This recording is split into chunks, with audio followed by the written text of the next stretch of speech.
Ang nakikita nyo ay isang kalsada na tila walang hangganan. May mga pagkakataong napapalibutan ito ng malawak at asul na dagat. O minsan naman ay isang napakaputing disyerto. Ganito naman ang view mula sa itaas. Talagang makapigil hininga. Ang lugar na ito ay tinatawag daw na Road to Heaven. Animoy naglalakad ka sa mga ulap kung papasyal ka rito. Ngunit hindi pala ito ulap at hindi rin snow, kundi ito ay mga pinong asin.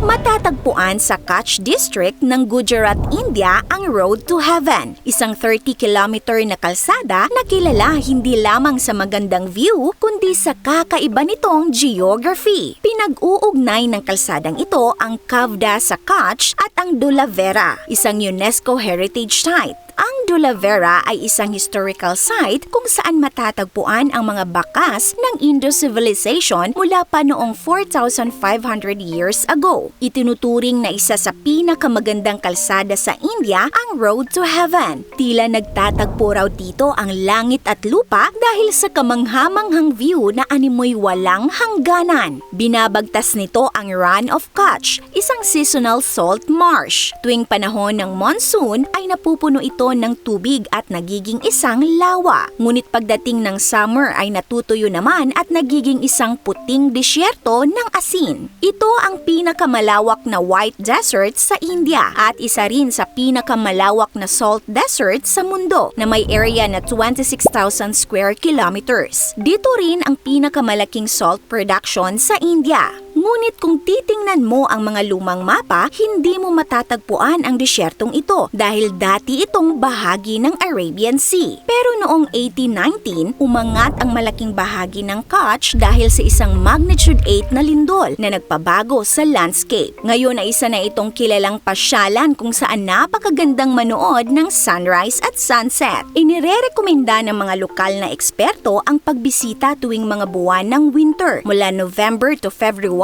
para sa mas magandang weather. Kung bibisitahin nyo ito, ang pinakamalapit na airport ay matatagpuan sa Bhuj City. Mula roon ay maaari nang simulan ang road trip patungo sa Road to Heaven hanggang makarating sa Dhulavera. Ang car rentals ay nagkakahalaga ng 3,000 to 5,000 Indian rupees o mahigit 1,900 to 3,200 pesos. Aabot sa humigit kumulang 4 na oras ang biyahe at tiyak na ma-e-enjoy mo ang kamanghamanghang view na natural na hinubog ng kalikasan. Kung hindi problema ang pera, sasama ba kayo sa ganitong road trip mga ka-awesome? This is Ate O from our Republic. Hanggang sa muli and stay awesome!